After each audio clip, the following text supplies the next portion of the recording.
So, the post wine party update, overall a success.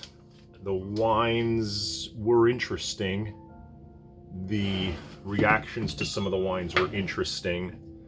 The theme was bold red wines from around the world that are not Cabernet, but I did throw in one Cabernet. And I'll just start with that, and that was the Frank Family 2019, and it was terrific how it showed among the wines. So I don't think many people, I didn't actually have people calling it out as Cab, but I think some people got it, but not very many. So it was difficult. With a lot of tannin here too, a lot of big bold wines. It was very difficult to discern one bottle from the next, but the Frank Family did well. I think it showed well. I think it was great. I had a wine from Uruguay. So this is the Garzon Single Vineyard Tannat 2018. So this is about $30 rather than their normal $20 bottle. And I think this wine was great. I think some people thought it was their least favorite, but some people were surprised at and liked it. I think some people even thought it was the Cab, but I thought overall it showed well. It was good wines, the best wine from Uruguay I've ever had. Now, how many have I ever had? So I'd love to get this sticker off of here and then maybe keep the bottle, but we'll have to see. While talking about this, I'm having a 2014 Silver Thread Riesling. This is their State Vineyard. The wine's great. The problem is it's 10 years and it's still so youthful. And right now super cold. So the petrol's there. So it's evolving, developing. But it's not even close to fully developed. So great wine on its wine to, I think, even more greatness in my opinion, but not quite there yet. I stuck in the Caymus Suizon Grand Durif, and this is their Petit Syrah. And I'll tell you what, this was one of my least favorite. And I like this wine, but I'm probably not going to recommend this for Petit Syrah anymore. I'm going to go with either Robert Bialy's Royal Punisher, which is similar priced, actually a little less. This is 50, this is 60, 65, and that one is, I think it's like 45. And last time I had Bialy's Royal Punisher, it was extremely good. I'm trying to think the other Petit Syrah Switchback Ridge is amazing. There's others, they're not coming to me right now. So I think this wine did okay, but the VA was on it right off. I said it the other day about Caymus wines. The VA was there. It felt like this was one of my least favorites of the 8 wines that night. So that is that. An Amarone Tomasi, great wine. It was very good, and some people were surprised that this was Italian. This was actually on the palate lighter than most wines, which surprised me. Being that Amarone normally is big, dark, this one was a little more restrained. And I've had this in other vintages. Maybe this vintage, I don't know this vintage out of the Veneto, so maybe that was it. Maybe a little bit more restrained vintage. Maybe they're just restraining the style overall. Amarones used to be 16%, this is 15%. That does make a big difference in how unctuous and how dark and brooding this can be. So this actually tasted the lightest of all of them to me. That doesn't necessarily mean it was bad. It was very good. Just wasn't great, and then this lineup kind of lost a little just because of the other ones were so much bigger. So interesting. It had really good acidity though, comparatively. I will say this wine, the Blue Eyed Boy Shiraz, was fine, but this wine isn't what I remember. $60, Molly Duker. It was fine. I just wouldn't buy this again. I think in this lineup, for $60, I could get so many other wines, I think. This just isn't one of the better Shirazes out of there now, in my opinion. So it is what it is. It was fine. It just wasn't anything special. I put a Bordeaux, right bank, and I made sure there was no cab in this, and I'm pretty sure there wasn't. I think this was 80% Merlot and the rest Cab Franc. And this is the Clos de l'Artois 2018. I think this wine was great. A few people really liked this one. Were surprised to hear it was French, and I thought this wine showed very well. Do I have this one on my wall? This one at $55 or so. I'm not going to keep this on the wall, but I'm not going to keep the Garzon either. And I'm probably not going to keep the Frank family either. I'll probably just recycle these. I will keep this. Now, this is Victorino Toro 2015, and this to me was the most tannic and maybe brooding, but had a dryness to it. I honestly believe this is a little too young, and this was in my top 3, but I do not think it was in other people's top 3. I always believe this wine is good, but I believe this wine needs like a good decade. I mean, it's around there, about a decade, maybe even longer. It's just so dark and brooding, but dry. It had a dryness to it, but I really enjoyed it. So, and then the absolute highlight of the evening, and I thought by far the best wine of the night, was the Malbec from Catena Zapata's Argentino. This is a 2019, so just a baby, but so unctuous. Blueberry pie, blackberry pie, silky tannin. It was stunning, and I decanted it. I think by the time anyone touched it, it was at least 2 hours in.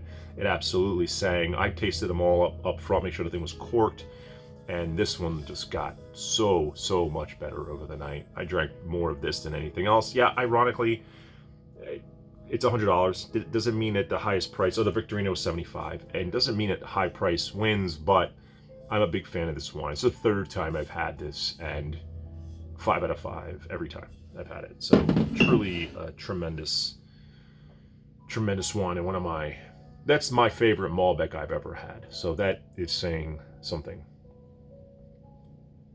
So that was it for the wine tasting. I do have an unboxing to do, but I will do that in a separate video. I think next year's theme will be varietals. I think varietals will be fun, and not even all in like a certain style. I'll probably even tell people to advance up or down. Start with the bold, go to the light, but I think it's better to go from light to bold. You know, have a Pinot Noir. I could already think about it. Pinot Noir, Nebbiolo, Sangiovese. Certainly going to throw in a Cab, probably. So there's 4 for sure.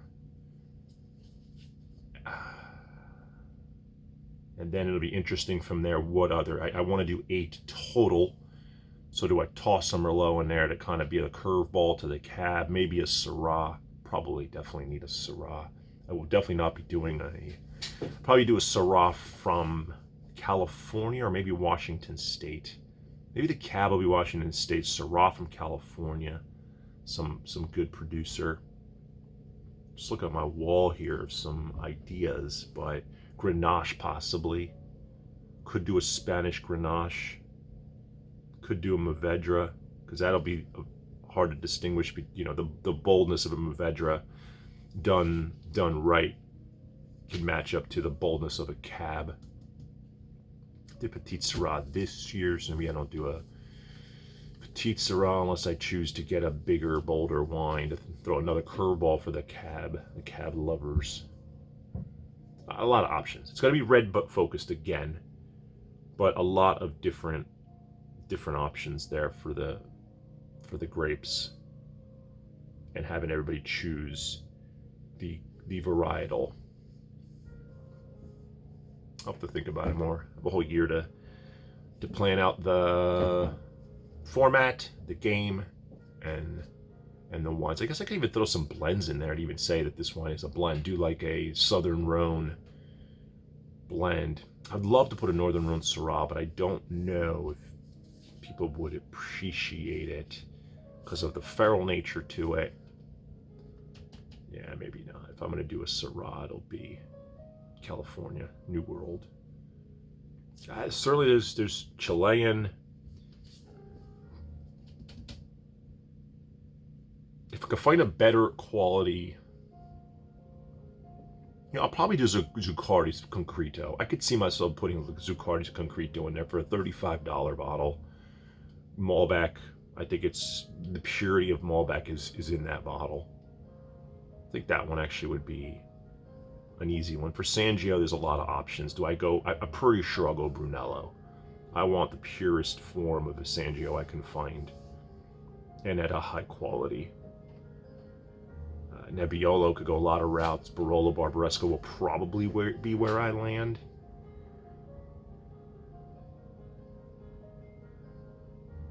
Bordeaux for a Merlot. I think people are really shocked at how good the right bank can be. Maybe like a Pomerol. If I could find a good Pomerol, that would be awesome.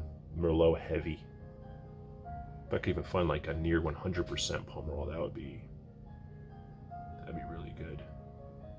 Should put in like a cab from the left bank, which would throw everybody off because it's got such a rusticity sometimes and some of that biting tannin, not that smooth tannin, and it's always a touch more dry, maybe bitter than like a Napa, a riper style out of Napa.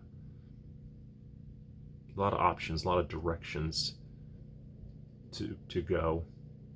I think it'll be easier and harder to pick the wines. I have a lot more of a selection. With Uruguay, I didn't have that many options. When I was taking Australia, I probably should have went with something besides Molly Duke. Maybe I should have went with Torbreck.